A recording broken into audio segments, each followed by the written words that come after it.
اب تیسرے لیول پر جہاد، یہ سب سے کٹھن مرحلہ ہے، اس کو اچھی طرح سمجھ لیجئے، بلند ترین منزل یہ ہے، اللہ کے دین کو قائم کرنے کے لیے جہاد۔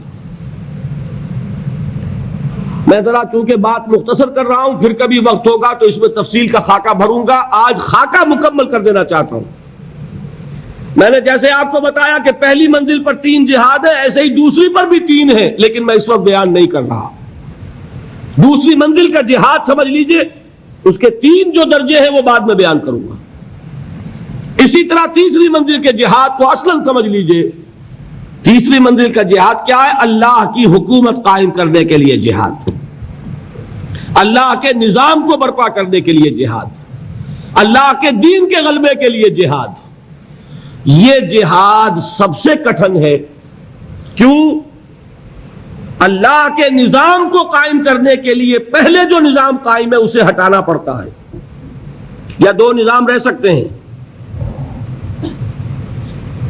جو نظام قائم ہے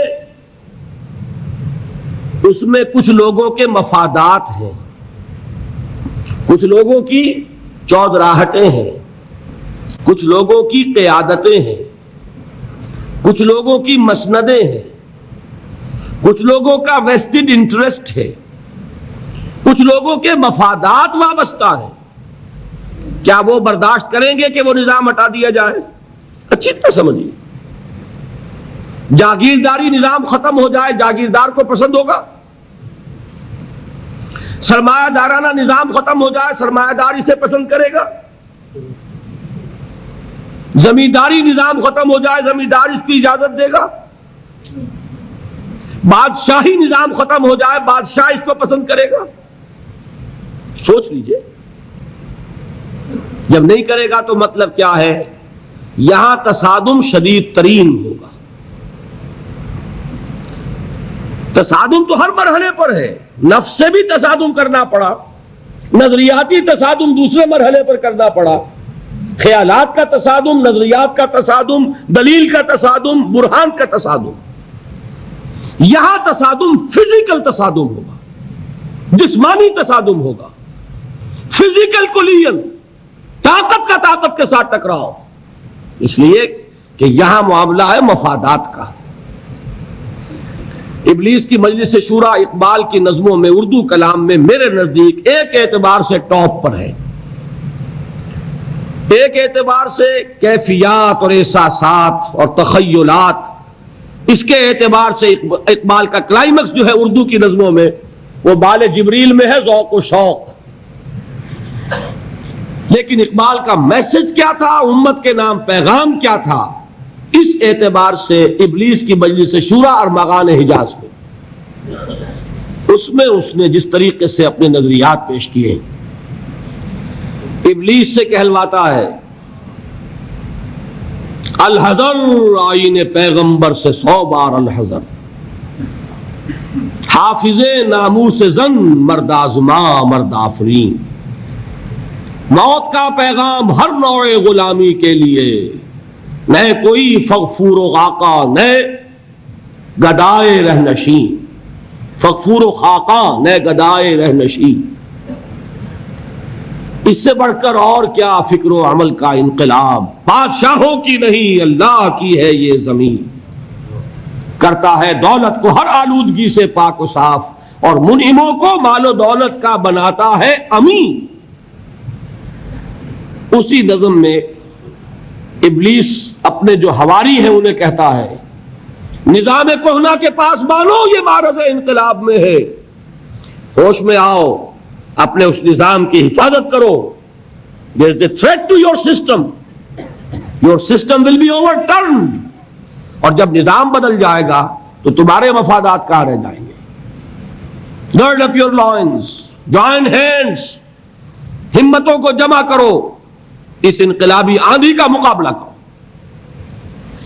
یہ وجہ ہے، نوٹ کیجئے، محمد صلی اللہ علیہ وسلم قریش کی آنکھوں کا تارا تھے۔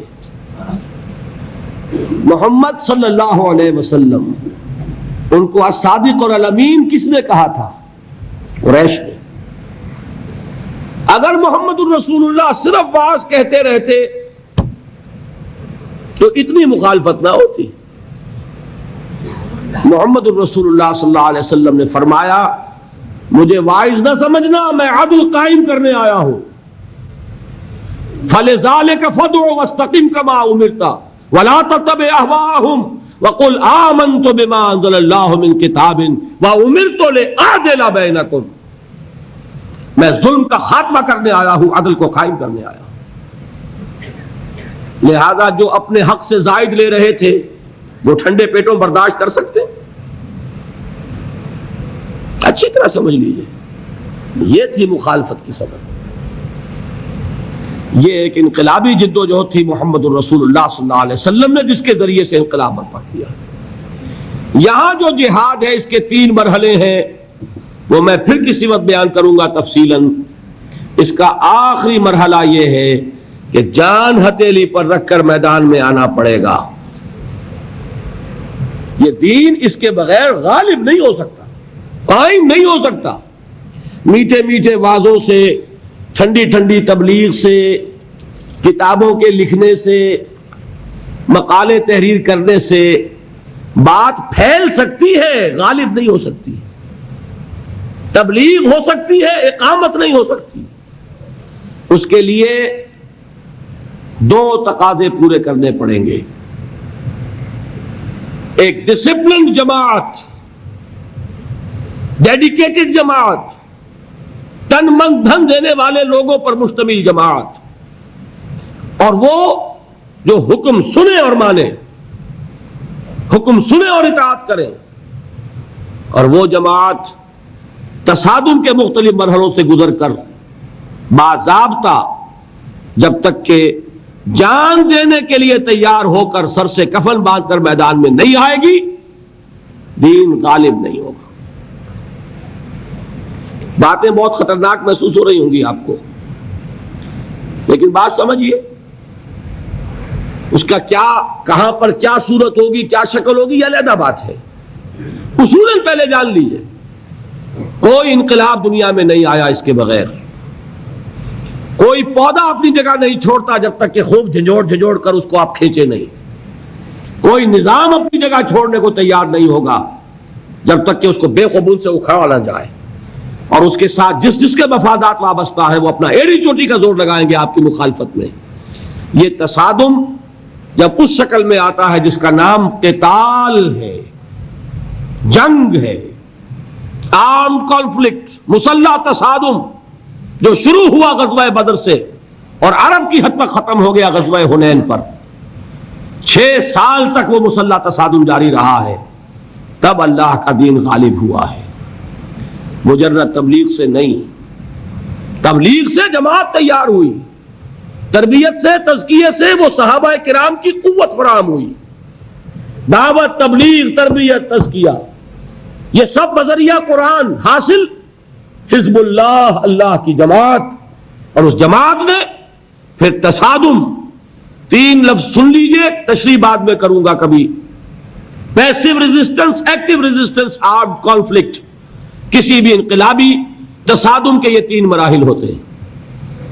ان تینوں مراحل سے گزر کر اللہ کے دین کو اپنا خون دے کر، اپنی جانیں دے کر اسے غالب کیا ہے. یہاں آ کر جہاد قتال بن جاتا ہے.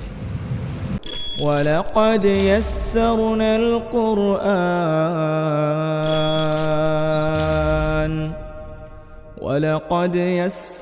الْقُرْآنَ لِلذِّكْرِ فَهَلْ مِن مُّدَّكِرٍ